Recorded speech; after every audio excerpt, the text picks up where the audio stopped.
Pier en Marieke's jongezoon. Een jongen en een famke heel gewoon. Wat je thuis op boeten door. Weer een krek leek als een oor. Maar toch had ze me klaar. Ja, Die is heel speciaal. Fratsen, elke rooi, kom maar mooi. Fratsen, elke rooi, kom maar mooi. De valkoelen. Achter de flat der Marieke haar paken wennet luidt de polen.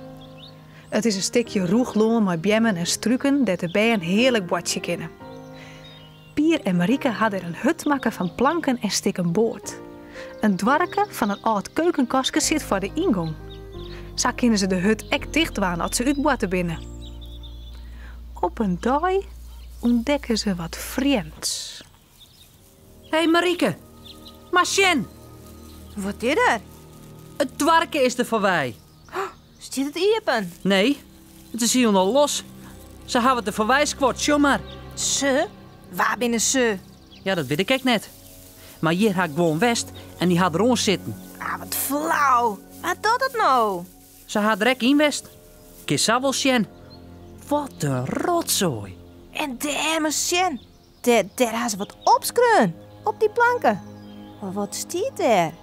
Kun je het lezen? Een stomme hut. Een stomme hut. Wat bedoelen ze daarmee? Dat ze zelf stom binnen. Ze kunnen net eens goed schreeuwen. Ah, maar waar kun jij nou westen? Ik denk, een vijand. Een vijand? Een stomme vijand.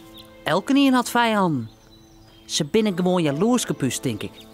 En daarom bespioneer je ze us. Ja, maar dan hoeven ze dus hut nog net te vernielen. Stom. Wat doen we nou? Ik zet die door er wel weer voor. Ik kind wel meidje, maar dan moet ik al even een hammer ha. En als ze dan wegkomen? Wist wat? We meidje een valkoelen. Hier, varre door. Een geheime koelen die is net schenkist. Maar waar het bij de hut komt, die valt erin. En dan? Nou, dan worden ze bang en naaien ze wel uit. Denk je dat echt? Zeker weten. Kom mee, misschien kunnen we van je een paken wel een hammer en een skeppen krijgen. Marieke haar paken wen het gelukkig dichtbij. Ze hadden wel vaker wat liend. Paken vindt het prachtig dat de band er een mooi boadje op bepalen. Hij komt er ook wel eens te zien als ze daar dwaande binnen. En nou Triët had dat er vijand binnen. Nou zullen alle middags wel even over de palen kuieren om te zien of er de vijand ook betraapje kan. Op paken kan ze rekken je. En daarom liet het graag zijn hammer en zijn skeppen uit.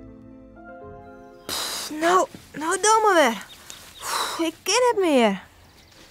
Het is ik haast. Je hebt genoeg, sa. Nog een paar skeppen. En dan stop je wij dicht. Zie je domme vers wat takken en lange sneeuwen en sa. Oké. Als Marieke weerom komt met een erem vol takken en blaren en gees, dan stapt Pier krekt uit gat uit. Het is wel een meter jip. Een prachtige valkoelen, vlak voor de deur van de hut. Sa. Nou alles mooi bestopje. Eerst de takken erover.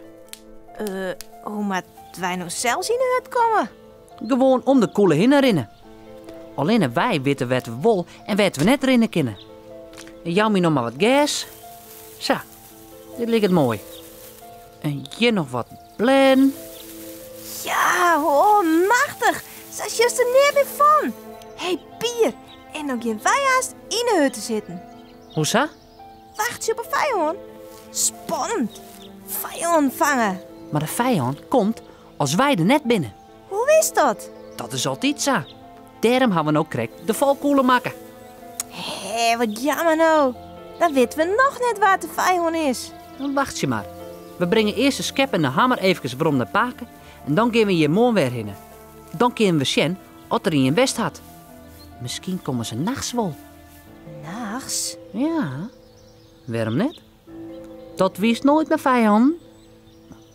Kom dan maar. In je nachtje geduld. Spannend.